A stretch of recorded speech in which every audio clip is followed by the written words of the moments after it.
Natin to, unang banat taon 14 day 1. Share na.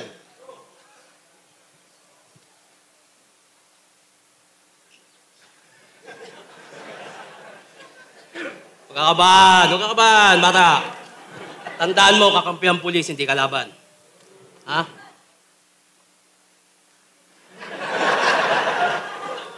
Ano ba? Amoy shabu ka.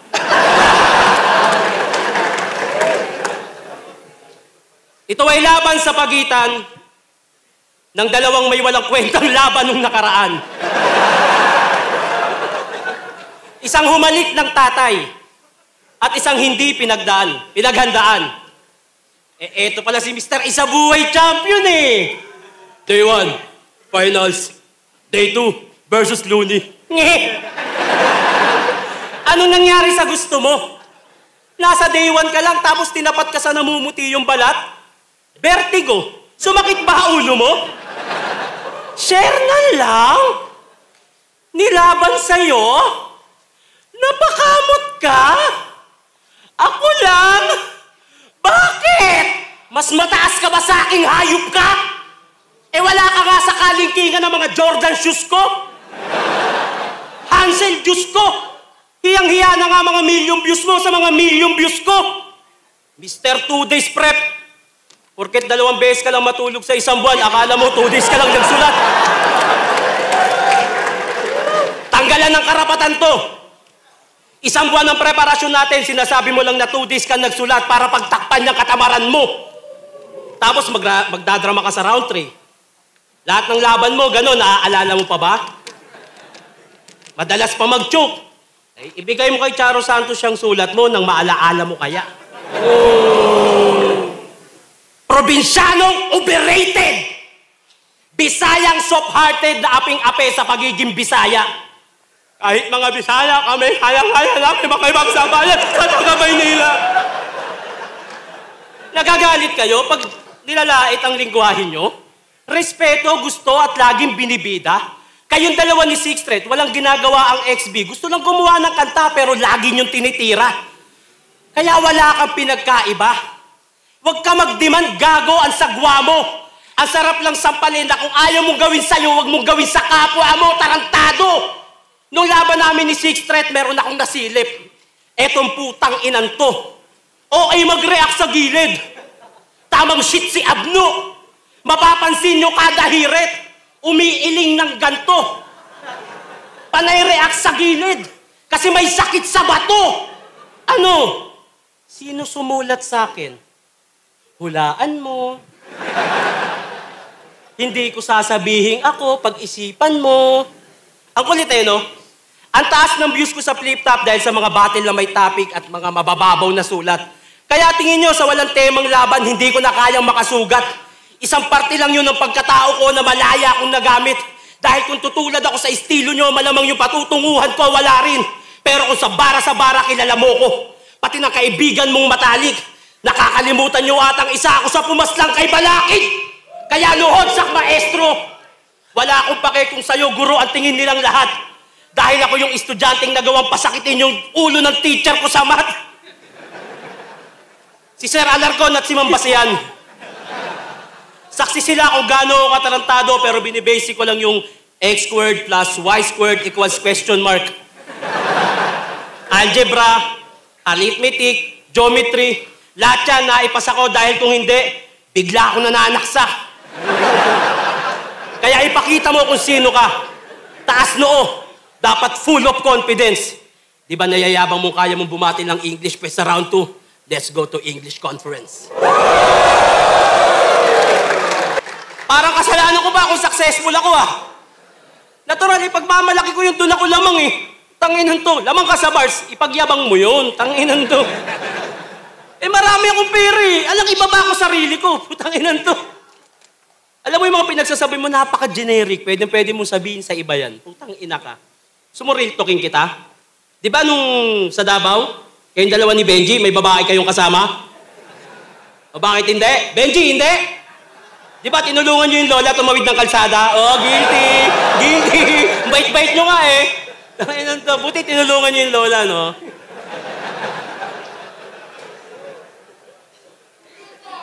Are you ready to the second round?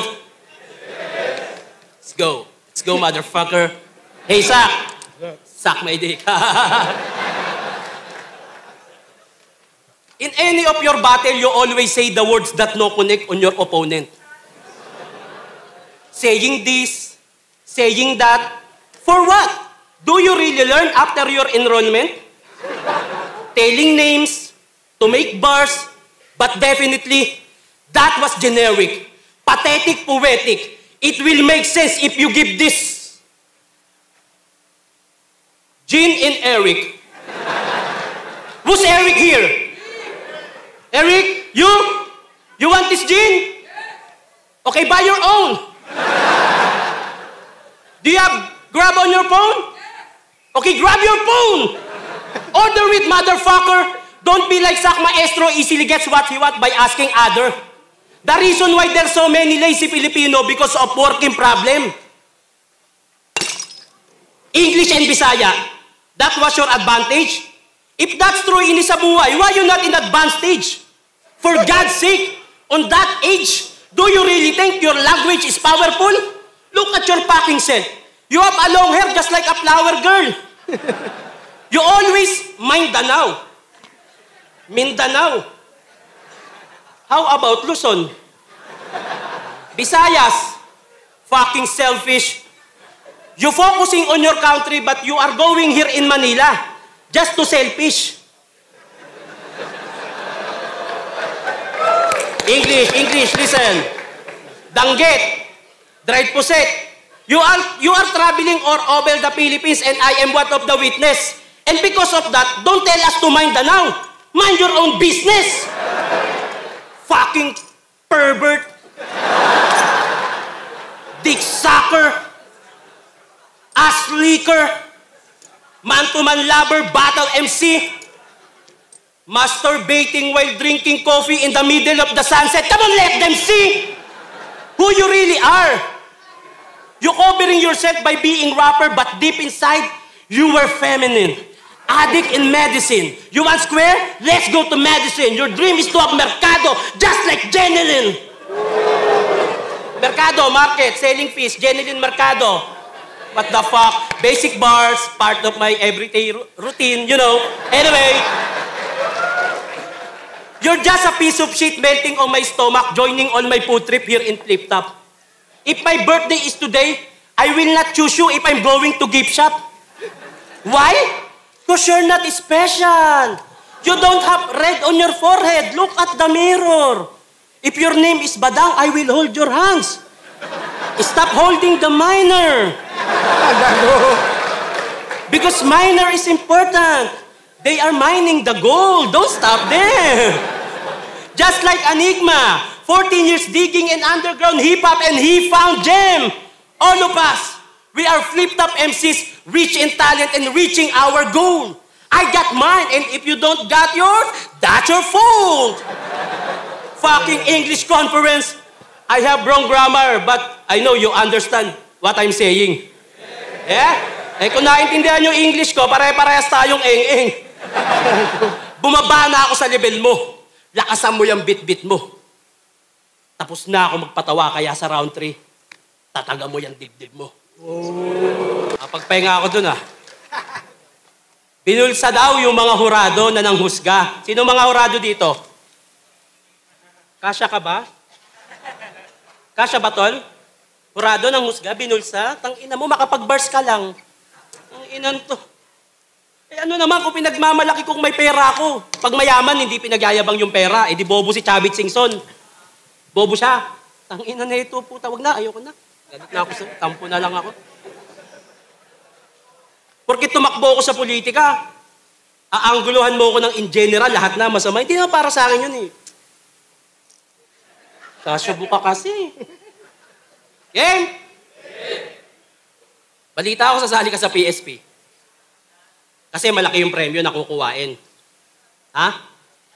Nagkakwento ka pa sa iba na aalis ka na sa flip top pagkatapos kang pasikatin. Mas malaki yung talent fee. Para tanggapin ni Pibus itong liga, kailangan mo pang siraan. Eh putang ina mo, pwede ka naman lumaban sa parehas ng walang iniiwanan. Nakarinig ka lang ng 1 milyon, yung panga mo, hindi na naman mapakali. Pag nanalo daw siya, yung 100K pang shabu. Yung 900 pang responde. Sa totoo lang, sa totoo lang, okay ang PSP. Kasi yan lang ang liga na umunawa ng manyakis at hinayaang makapagpaliwanag sa publiko. Malaki ang kita sa hinaharap na parang si Fujiko at nagawang palabasin ng tunay na kulay nitong hipokrito. Doon na nga lang ako sa PSP. Kasi mas malaki yung pera. Last battle ko na yung ahon. PSP talaga, promise, napakalaki ng pera. Pero nung wala pa yung PSP, puro ka utang kay Enigma. Kung walang flip-top, wala ka. Kahit mag-rap ka habang buhay, hindi ka makikilala sa inyo. Puro ka pera, hayop ka, yung nagawa ng liga sa buhay mo, higit pa sa 1 milyon. Parehas tayong nakilala sa flip-top, pero anong pinagkaiba natin? Makinig ka. Nung nabigyan ako ng break, ginamit ko utak ko. Nag-isip ako ng mga bagay na labas ng hip-hop na pwede ako kumita. Nung nabigyan ka ng break, nag-stick ka sa bars mo para sa ego mo dahil gusto mo maging malakas sa mata ng mahihina. Meron na akong 1 million subscribers sa YouTube, TikTok, Facebook. Ilang taon nang nagpapasok sa akin ng pera.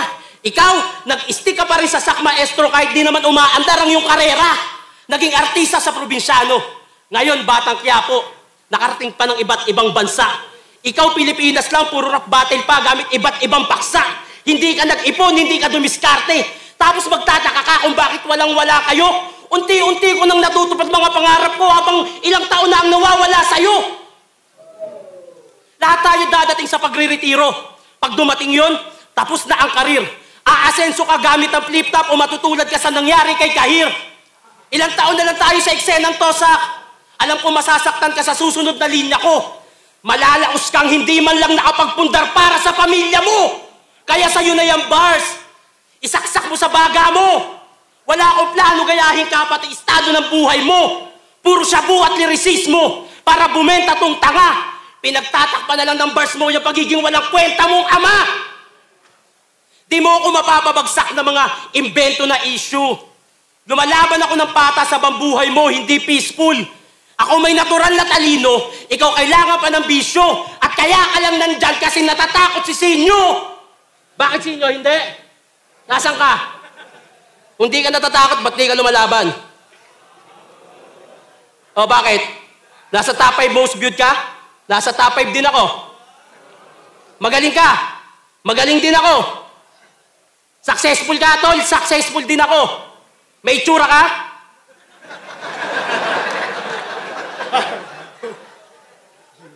Tangina mo, lumabang ka na lang kasi! At ikaw, tapos na kung wasakin ka, live o online, panis na panis ka.